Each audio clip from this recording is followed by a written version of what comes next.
Bueno, antes que nada, muchas gracias una vez más. Primero a Roberto Minervini, que está a mi derecha. Le damos un fuerte aplauso para los que están. Gracias. Y agradecer a la gente que está acá, es decir, a la gente que asiste a Toma 3, que es un lugar muy hermoso, que está en Bilbao, cualquier cosa, en Gijón, que es un lugar para mí cada vez más amable, más amoroso. Y Toma 3 es como un lugar mítico. Así que estamos como, si fuéramos los Beatles, estamos en Hamburgo tocando en esos lugares que ellos tocaban, o en Manchester. Es literalmente así. Roberto Minervini es un cineasta, para mí, es conocido, debería ser más conocido. Es de los cineastas que yo siento enfáticamente apoyar como crítico y como programador. Es un cineasta peculiar porque van a ver que habla español mejor que yo, porque habla con acento español. En realidad es italiano, nació en la década de 1970, pero por mucho tiempo ha vivido en los Estados Unidos. Y en principio la obra de Minervini es un registro, un retrato de un Estados Unidos que sería el lado B o el contracampo de lo que es el presunto sueño americano o los restos del sueño americano o las transformaciones del resto americano o de esta patraña o esta forma perversa actual con un presidente inexplicable, próximo presidente inexplicable, cuando dice hacer América nuevamente grande, ¿no? Que es el lema, el apotegma de la mentira de este señor. Entonces, quien ha registrado la degradación de ese pueblo, las violencias secretas de ese pueblo, no necesariamente a veces lo hacen los cineastas que han nacido en ese pueblo, sino alguien que vive en ese pueblo, que ha elegido vivir en ese pueblo, vaya a saber por qué, pero que lo hace mirando a ese universo con muchísimo respeto y con además una mirada que no significa que sea piadosa en el sentido ideológico, en ese sentido es riguroso, pero se da cuenta que detrás de todo hombre, detrás de toda ideología hay un hombre, más allá que un hombre o una mujer se erigen en una ideología sin saberlo. Entonces ha mirado con esa piedad, con esa distancia a sus personajes, cuando sus personajes son personas muy alienadas, que no es tanto el caso de la película de la que vamos a hablar, tiene más que ver con las películas precedentes. De la película que vamos a hablar, que se llama The Damned, no sé cómo le han traducido aquí al español. Los malditos, gracias. Es una película que transcurre en la Guerra de Secesión, que es una guerra no contra otros, sino en el interior de un país, como ustedes en España han vivido. Y Argentina, si sigue así, va a tener una guerra civil interna, ya simbólicamente lo es. Pero España, ustedes saben, en la década del 30 tuvo esa experiencia, Estados Unidos la tuvo mucho antes, motivos muy distintos, y Roberto va hacia ese tiempo y hace una película, yo diría, antibélica o no bélica sobre la experiencia de la guerra. Y de eso es lo que vamos a hablar. Antes que nada, le damos la bienvenida de nuevo y muchas gracias por estar acá. Gracias, Roger, gracias. Que no es verdad que hablo español muy bien. Pues a ver si se me pone muy nervioso, pero bueno. Hablas perfecto español, no. Así que déjese de hinchar. Hablas mejor español que inglés, seguramente. Bueno, la pregunta es, vamos a empezar, ¿por qué una película? Vos venías filmando el presente de Estados Unidos, ¿no? Y un presente marginal, a veces comunidades de alguna manera desplazadas del centro de la vida americana. Pero acá vas hacia atrás, ¿no? Te moves en el tiempo a un siglo clave para los Estados Unidos porque es el momento donde Estados Unidos se está definiendo como nación. De hecho, todo el cine estadounidense en principio está circunscripto, en todo caso cifrado, bajo algo que Griffith filma, que es el nacimiento de una nación. Y es muy difícil encontrar, por más que podamos criticar al cine estadounidense por muchas razones, es siempre un cine que habla sobre su historia como nación. pero no siempre se habla de la manera que vos haces hablar esa nación, porque tenés una lectura eh, lejana en cierta medida. Ahora, tomar el pasado, ¿por qué? ¿Por qué has elegido ese pasado y no el presente? Aunque es una película que, si bien es en 1862, tiene una reverberancia al 2024. Sí. Bueno, porque por varias razones, pero una de las razones principales tiene que ver con mi propio recorrido, esa especie de recorrido de, bueno, de cineasta. Eh, y ya mi filmografía es como una base de datos, es decir, y se ha hecho un poco historia, es mi historia.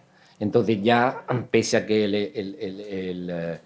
el abanico temporal sea un poco más pequeño, porque no estamos hablando de una década, pero claro, tener ya un historial, tener ya este background, ha permitido o ha favorecido el hecho de que empezara ya, pues estuviera formando un punto de vista crítico, bajo un punto de vista, bajo el aspecto histórico, crítico, histórico, y entonces sentí la necesidad de empezar a crear, o a vincular un poquito más, o a hacer digresiones sobre el presente y el pasado, porque de hecho creo que sí, es por esa razón, por haber acumulado experiencia, haber creado una trayectoria histórica, un recorrido histórico mío personal.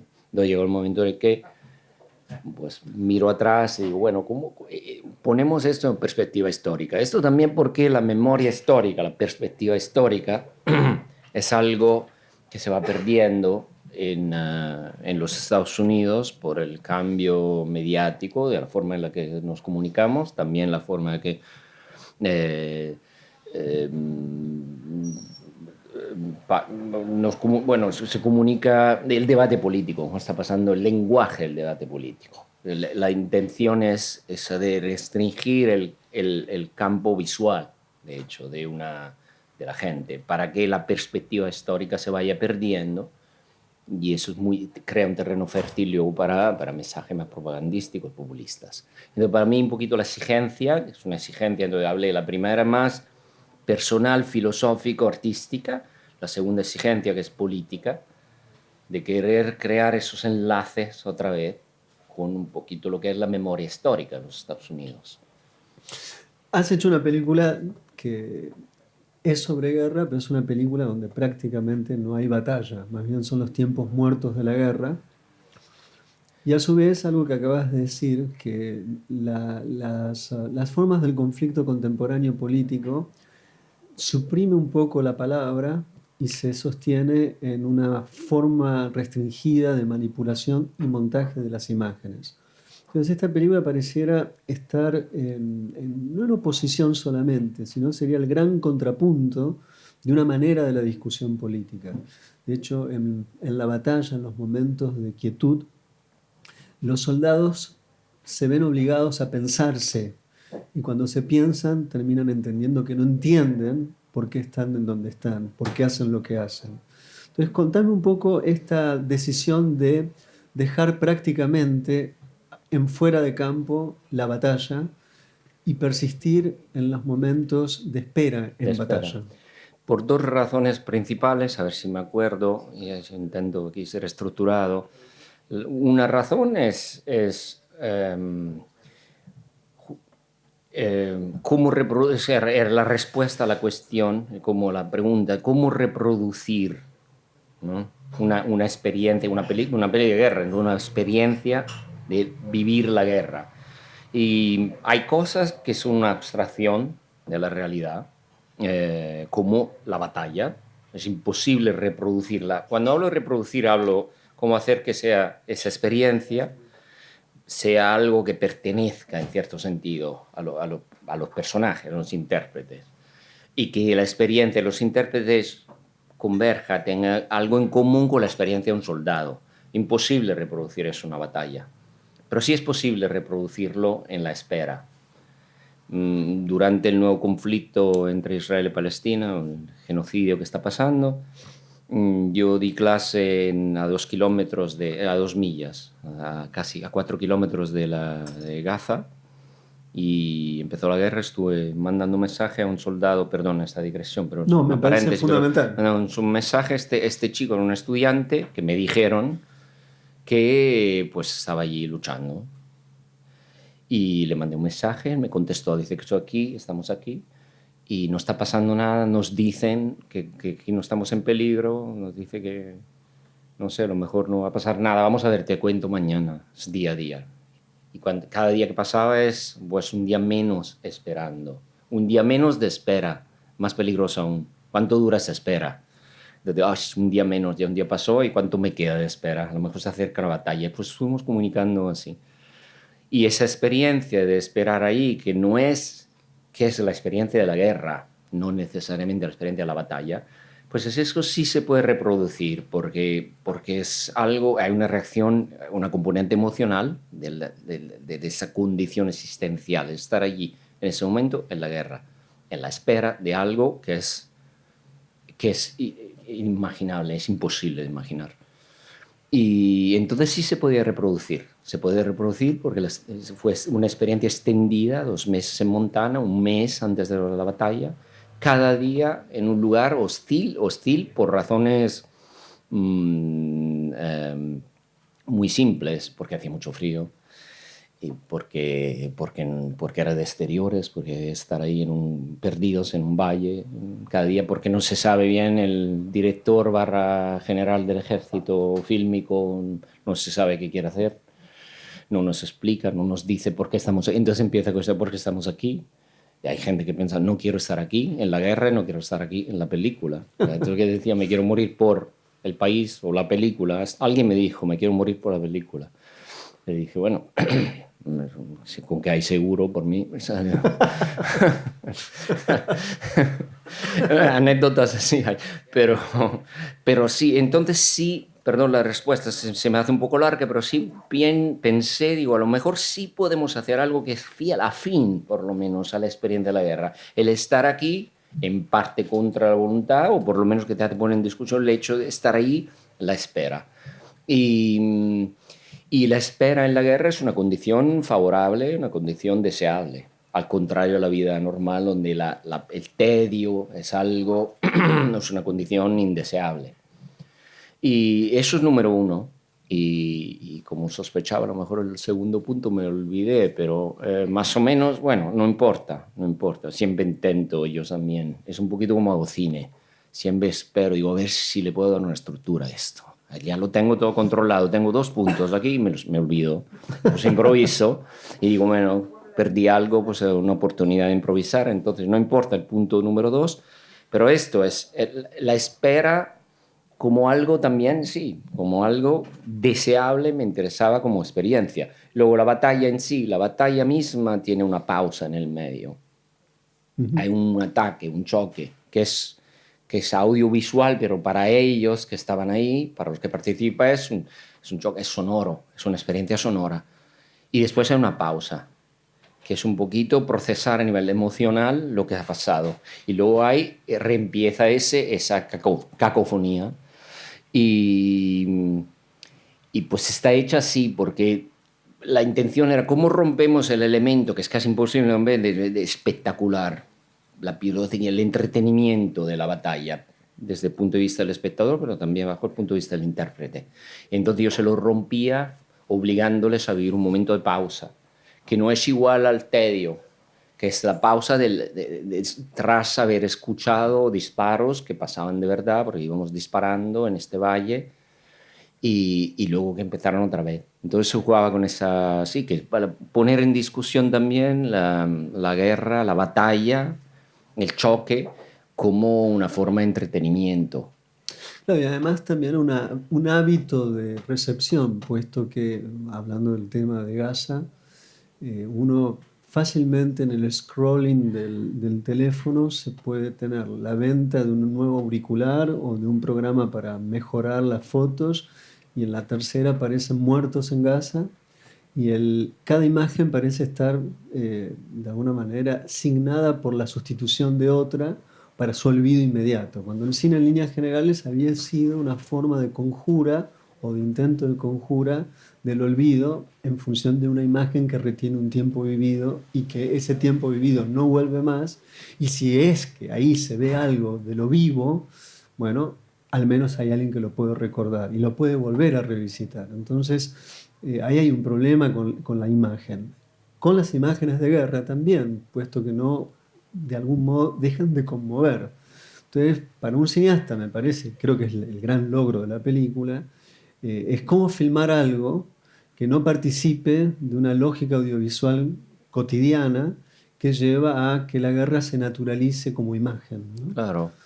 Sí, el cine es un arte es muy densa y las películas son muy densas. Y uno de mis intereses personales como cineasta a la hora de hacer una película es cómo hacer em, crear espacios donde la gente pueda, pues, no sé, entrar en cierto sentido, o por lo menos respirar. Y a veces lo hablo sin el montaje, como yo monto con una belga, querida amiga. En principio yo no hablo francés, ella no hablaba inglés, entonces es un lenguaje muy físico.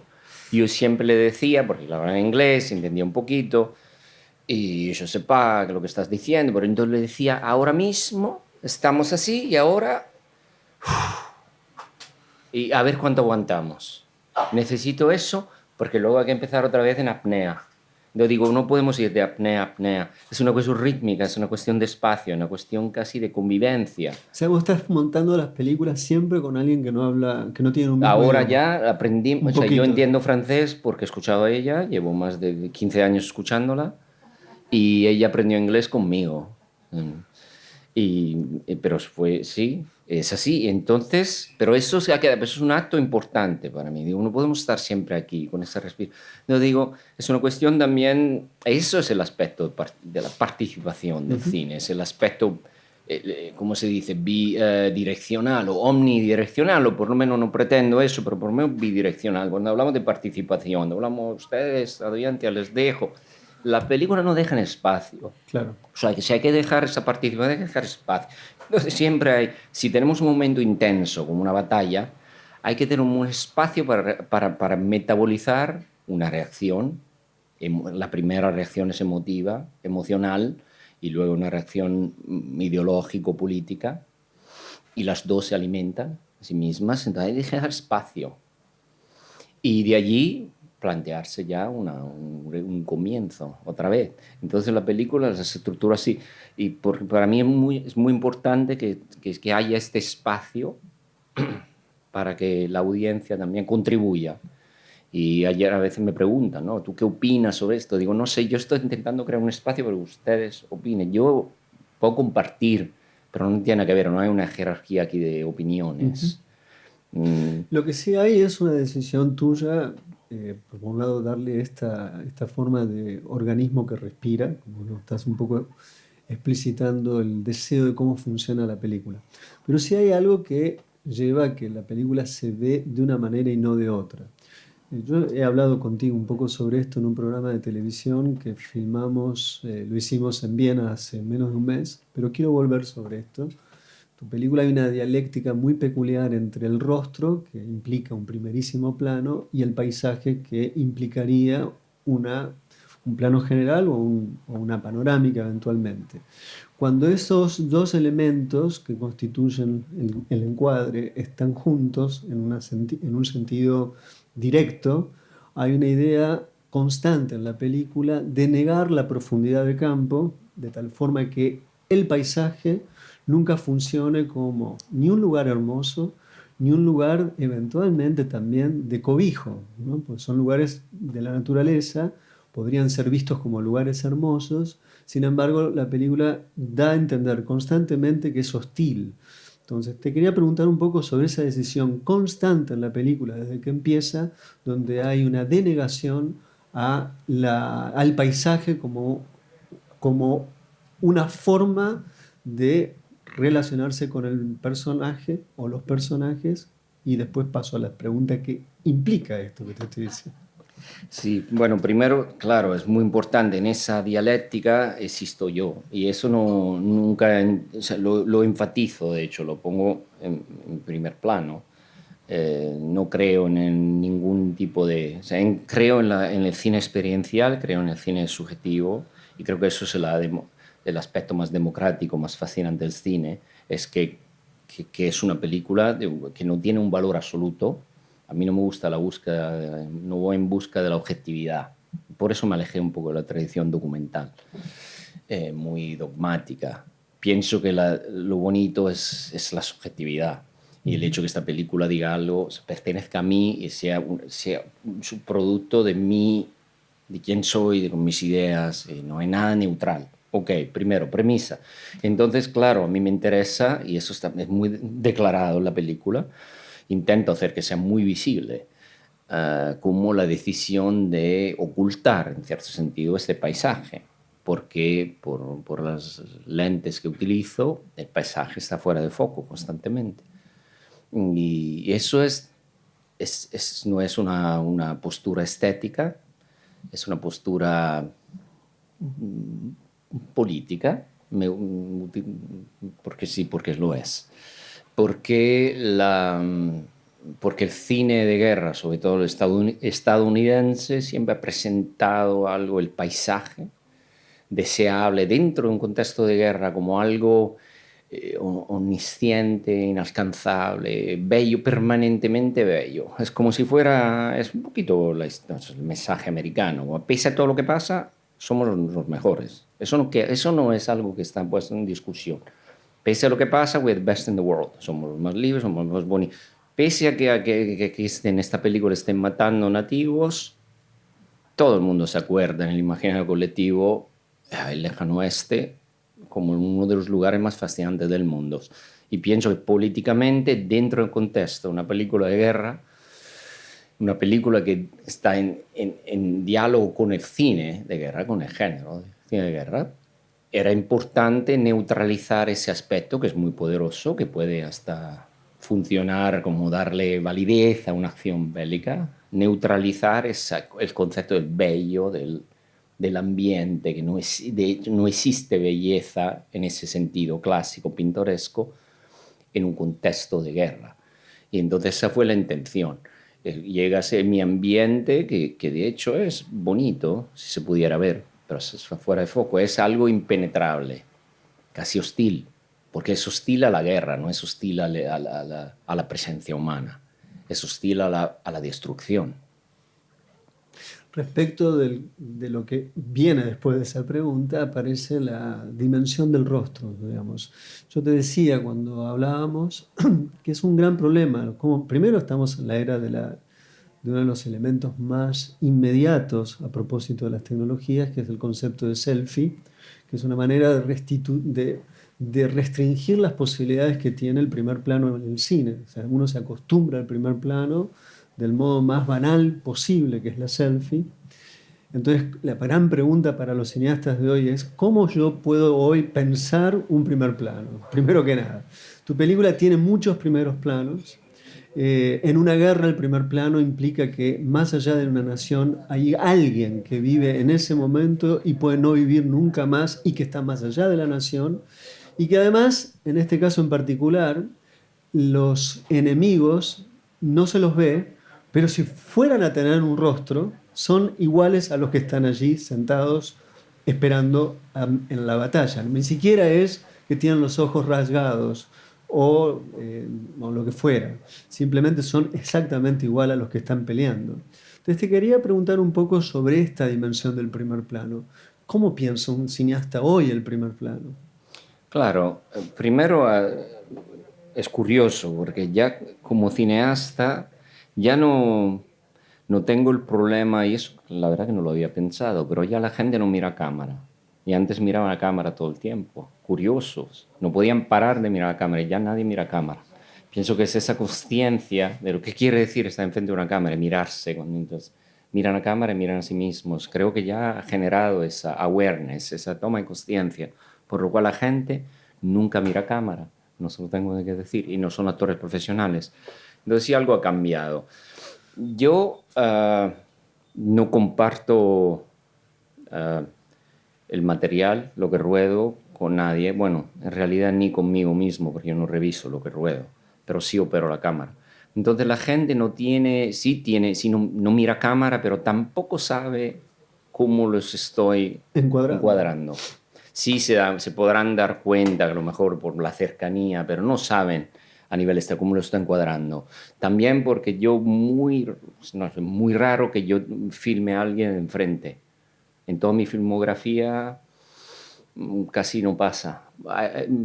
Hay unas tomas en esta nueva película, simplemente por un ángulo así, de un chico, pasa un par de veces, pero normalmente no suele pasar. Siempre estoy al lado. Yo empecé con mi primera película, me quedaba casi atrás. Poco a poco me fui acercando, pero me quedo por aquí. Y entonces, esto es también por no crear ese aspecto casi selfie directo, esa cosa, la cámara y yo. Hay algo más, la cámara es otro elemento que está ahí, pero está siempre de al lado. Es casi como si fuera una especie de ojo, de tercer ojo, consciente. Entonces, hasta mi primer plano, que es un primer plano, pero no enfoca, no te da la imagen completa del personaje. No le ves a la mitad de la cara, no le ves totalmente el segundo ojo. Entonces revela una parte. Y me gusta muchísimo eso, de que hasta mi primer plano es algo incompleto, es algo que no es, que no induce una relación voyeurística con la imagen, simplemente es un primer plano discreto, un primer plano que casi ¿cómo te puedo decir? Sí, respetuoso en cierto sentido. No me gusta usar esas palabras porque parece que van en contraposición con otra cosa, ¿no? Pero es una forma de filmar como sabiendo que el primer plano puede ser una herramienta extremadamente agresiva e impositiva, pues restituyes una imagen, una iconografía casi ya trendy, violenta o demasiado persuasiva, no lo sé. Entonces mis primeros planos son siempre parciales. Hay algo, y para mí eso es importante, porque nos revelan completamente todo. Nos acercamos, pero nos acercamos con muchísima discreción. Y a veces escuchas más respirar que, no sé, no ves los ojos parpadear, no ves bien los labios, pero sí escuchas la gente respirando. Y eso me fascina. Entonces, un primer plano que busca otros elementos, no solo quiere restituir una iconografía. En esta película hay dos momentos muy importantes con animales, ¿no? O sea, al inicio hay como un prefacio, hay animales devorando otros animales, y en otro momento hay muertos y dos caballos que están en la intemperie. Un poco, hay un autor argentino que yo respeto muchísimo, se llama Horacio González. En una ocasión dice, la sangre es la materia, es la materia densa o espesa de la historia, ¿no? Eh, la singularización de un cuerpo muerto o de un cadáver, o en todo caso un hombre que deviene en cadáver, es esa dimensión singular. Nadie más recordará a esa persona muerta. Y cuando se piensa por qué está muerta es absolutamente absurdo, por lo cual está ahí tendido en el suelo.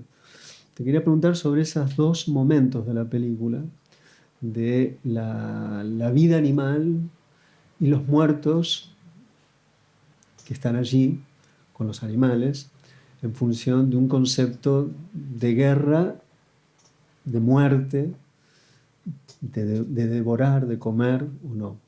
Pero ¿por qué empezar con esa escena? Es una escena muy peculiar. Claro, la filmé, fue la última escena que filmé. Es una escena de lobos comiéndose un ciervo muerto. Y la filmé, ya había terminado el rodaje y me fui a un lugar cerca de Canadá donde sabía que había varias decenas de lobos y cuando este señor me dijo que tenía un ciervo muerto, entonces empezó estilo etnográfico, dejar el ciervo ahí y yo sentado con una cámara hasta que llegaron lobos. Y bueno, primero me di cuenta de que no tenía miedo, no tuve miedo porque yo no entraba en la cadena esa natural. Es casi fue casi una decepción. Digo, ¿qué pasa? Digo, no somos parte ya de esta cadena, no soy comida, no soy nada. Y me lo dijo este señor experto, un hombre de allí, me decía, los lobos pasan de tipos, no eres nada, no les vas a hacer nada y no eres comida. Y pasaron de mí, aparte de un momento de curiosidad, donde un lobo se acercó y me olió y se quedó un poco allí curioso. Aparte de esto, el ciclo natural no me incluyó, no nos incluye a veces. Y es, es deprimente, es deprimente. Y no es que quisiera hacer comida, pero al mismo tiempo es un poquito a mí, filosóficamente hablando, es fuerte, es algo que me hace reflexionar. Y lo viví en ese momento, mi pequeña experiencia, lo viví. Digo, es increíble como no exista yo para dos lobos. Pero la película acabó así y no parecía una escena violenta, pero luego al ver a la pantalla sí parece, bueno, es un significante de algo muy brutal, porque estos lobos los descuartizan al ciervo. Pero no parecía, no era una escena violenta, era comida, nada más. Y entonces decidí y abrir la película con esto, con algo que y ya me avisaron, me dijeron, a lo mejor no puedes hacerlo por los animalistas, es una escena muy violenta, dije, pero bueno, es la única, a nivel de experiencia, porque al fin y al cabo la película tiene que, es un resumen o un testamento de una experiencia. Entonces, a nivel de experiencia, eso sí nos restituye una idea del hecho de que no hay nada violento en esa escena tan brutal. Y luego empieza una película donde yo no pude filmar la muerte humana. Pues eso no es hipotizable, eso no es algo, me negué a actuar la muerte humana. ¿Cómo? Eso no es algo que pude hacer, esos son todos efectos especiales. No hay un muerto, pero la muerte humana, la sangre humana, no es...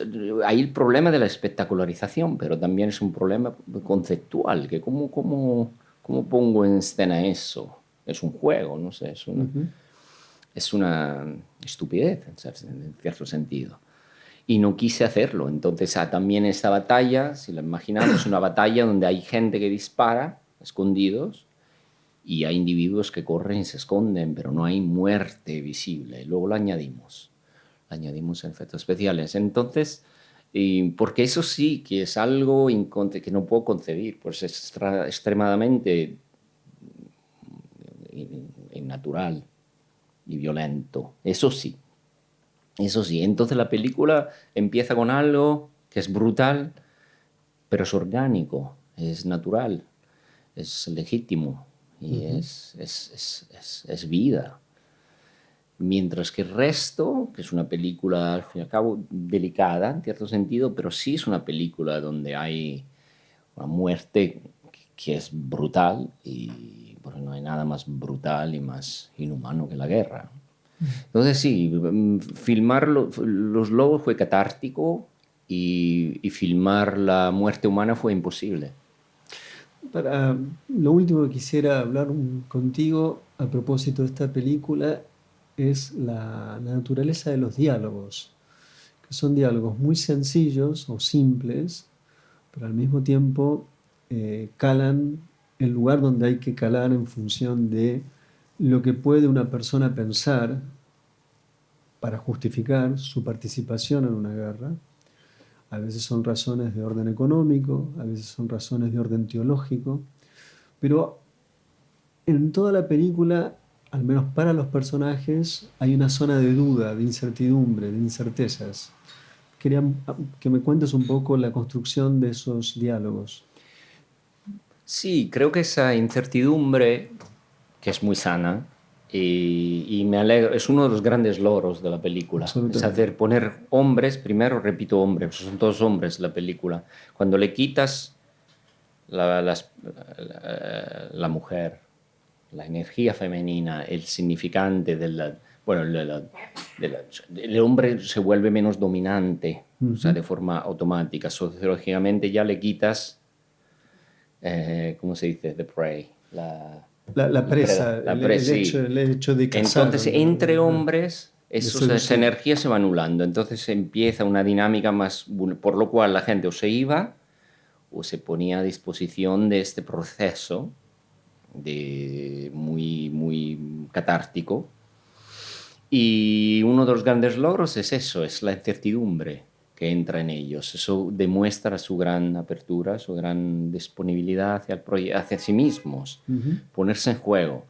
Y eso se evolucionó de forma muy natural, es un proceso natural.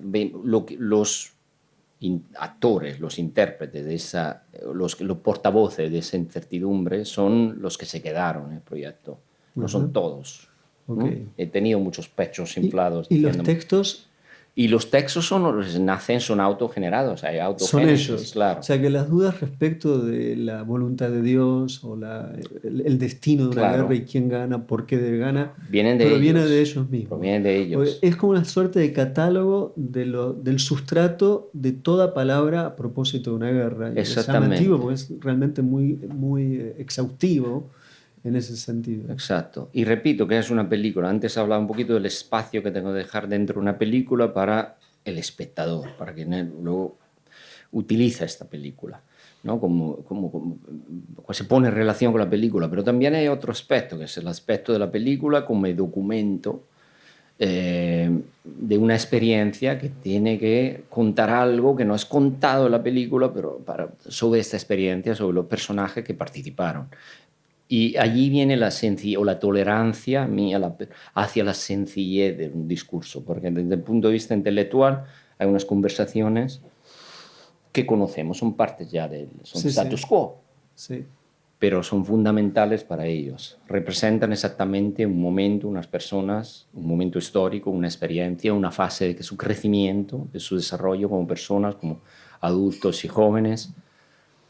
La conversación más explícita, en mi opinión, y más directa, y más sencilla, más simple de la película es sobre la religión, ¿no? Exactamente. Hay menciones, citaciones de la Biblia, gente que dice no sé por qué luchamos, pero esa escena simple me pidieron todos rodarla 2 veces, porque sentían que que querían decir más, querían hablar más, estaban buscando, porque claro, era la incertidumbre, estaban buscando algún tipo de simbiosis entre ellos. Es algo simbiótico, esa escena es muy simbiótica, pero es la más simple.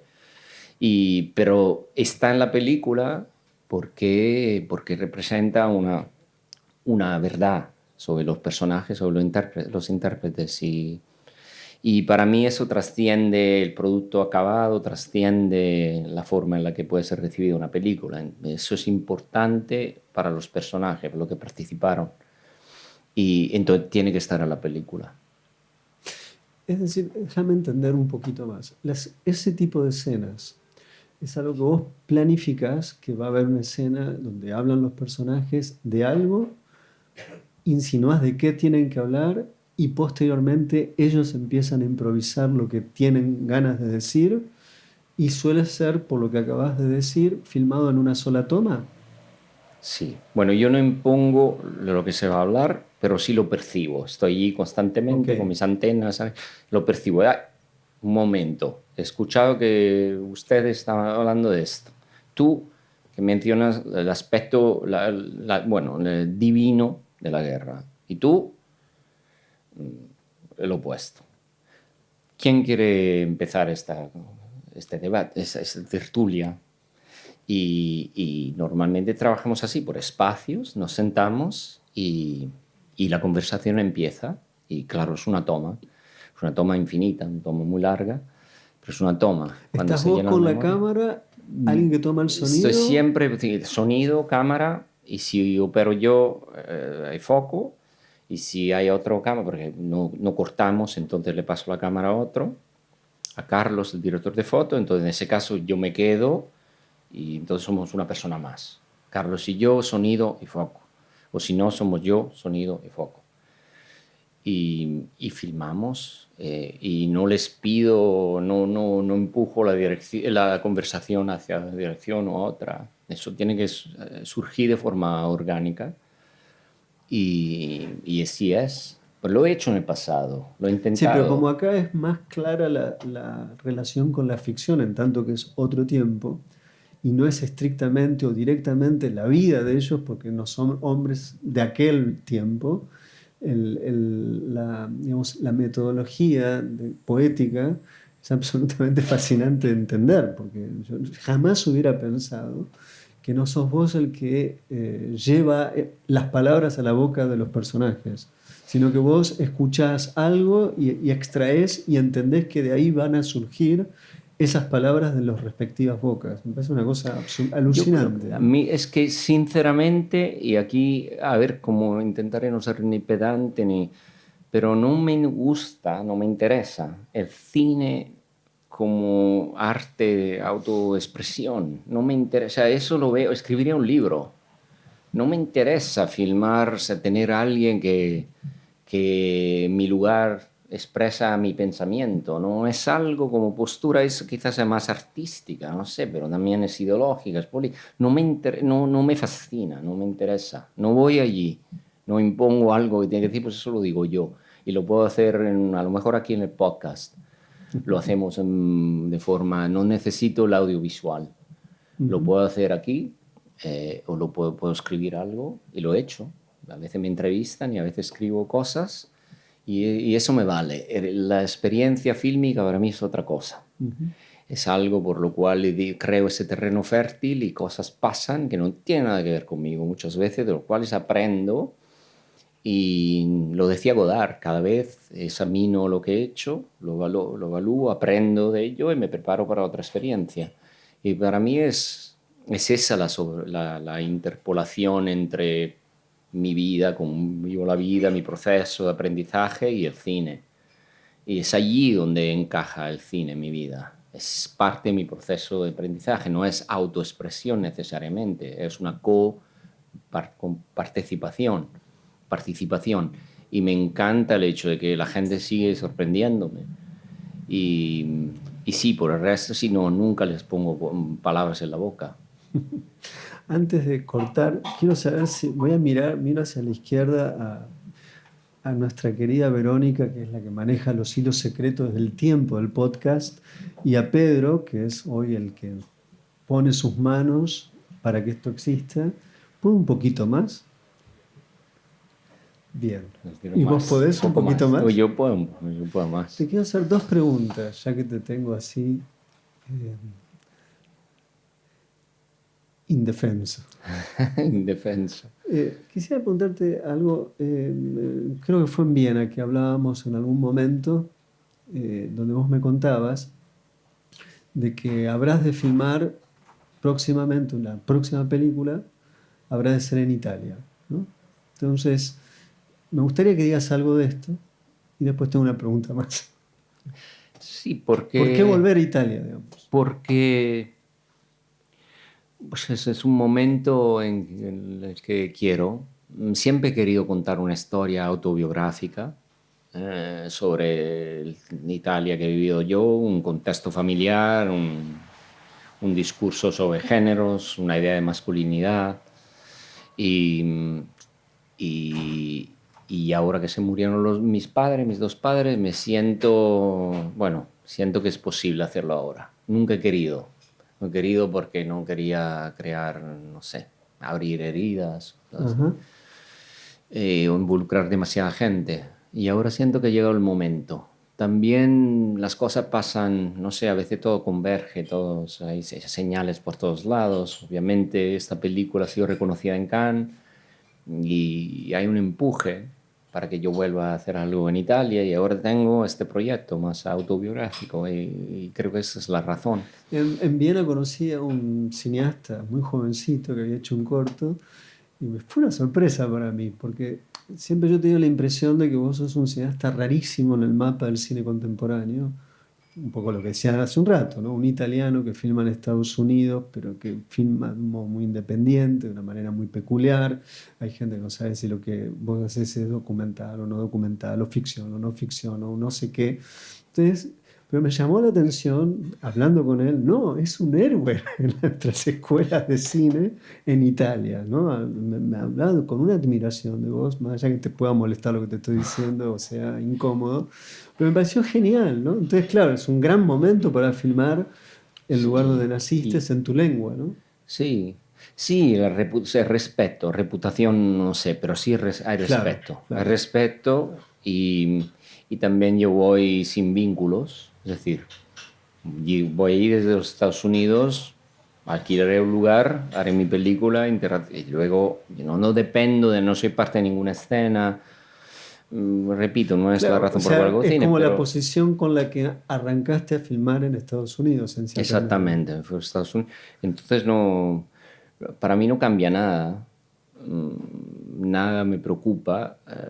Me preocupa un poquito el aspecto autobiográfico, pero eso es justo lo que estaba diciendo antes. Si cualquier cosa, lo que digo tiene un valor, tiene validez en este momento, pero a posteriori lo tengo que evaluar y luego tengo que decidir lo que hago después. Entonces, todo lo que he dicho, y también no poner diálogos, porque a mí no me interesa utilizar de otra forma, pues ahora vamos a ver cómo lo hago si la película se transforma en algo declaradamente autobiográfica. Ahí Ujú. no tengo la No sabes, respuesta, claro. no Es lo el sé, punto porque a lo inicial. mejor no Claro, pondré, a lo claro. mejor me interesa, pues me lo planteo, digo, voy a poner yo las palabras o no. O también el hecho de que sea autobiográfica no me da ese derecho absoluto a controlar el personaje tampoco, ¿no? Ujú. Y entonces eso me lo estoy preguntando. Pero me gusta mucho llegar a una conclusión y decir, bueno, y si cambia el escenario, ¿qué pasa con tu conclusión? Está muy bien. ¿No? Ponerme en dificultad constantemente, porque pienso que dudar de mí mismo es lo que me hace evolucionar o permutar, favorece mi permutación, porque dudo constantemente, digo, mira, llegaste a un momento, llegaste al... ¿Te crees que llegaste a alguna conclusión? ¿Estás ya contento, satisfecho? Digo, no, a lo mejor no, hay cuidado porque te vuelves status quo, no se tarda nada en transformarse en status quo, y eso me da un poco de miedo. Claro, claro. Aparte, vos bien dijiste recién, ¿no? Hay una distinción entre el respeto y yo lo pongo en otros términos. Vos usaste otra palabra, pero yo usaría el prestigio, que es una de Sí, las cosas sí, yo dije más reputación, pero sí, asquerosas. prestigio, O sea, claro. la idea del Sí, sí, prestigio es sí. una de las cosas más Pero que asquerosas. algo, sí, porque hay algo jerárquico Claro. y clasista en parte, el prestigio. Por eso ¿cómo lo mides ese prestigio? El respeto no lo mides, el respeto te lo conceden, eso es un don. El prestigio lo tienes que medir. Ujú. Y eso no, todo lo que es cuantificable, políticamente peligroso. Y por eso, sí, Te voy a hacer políticamente la última peligroso. pregunta de verdad, créeme, Mm. querido Roberto, que es la siguiente. Vos sos un desarraigado en cierta medida y en última instancia es probable que te sientas un ciudadano respetable, no prestigioso, de ese país suplementario llamado cine. En ese país suplementario llamado cine, si tuvieras que repensarte y hacer una genealogía familiar, es decir, ¿en qué filiación, si es que la sentís? No estoy hablando de influencias, no estoy hablando de admiración, sino, o sí, o como vos lo quieras responder, vivís respecto de tu cine con el pasado. Porque no es tan fácil entender de dónde viene tu cine o cuál es esa línea secreta. Hay cineastas que se nota, hay cineastas que no se nota, hay cineastas que hacen que no se note a propósito, hay cineastas que son inconscientes de eso, pero el cine no es el cine es una suerte de magma en donde los que están allí algo del pasado lo llevan consigo sin saberlo o sabiéndolo. Si vos tuvieras que tramar una suerte de genealogía sensible respecto de tu cine, ¿cuál sería? Mm. Es una pregunta compleja de contestar, pero fascinante.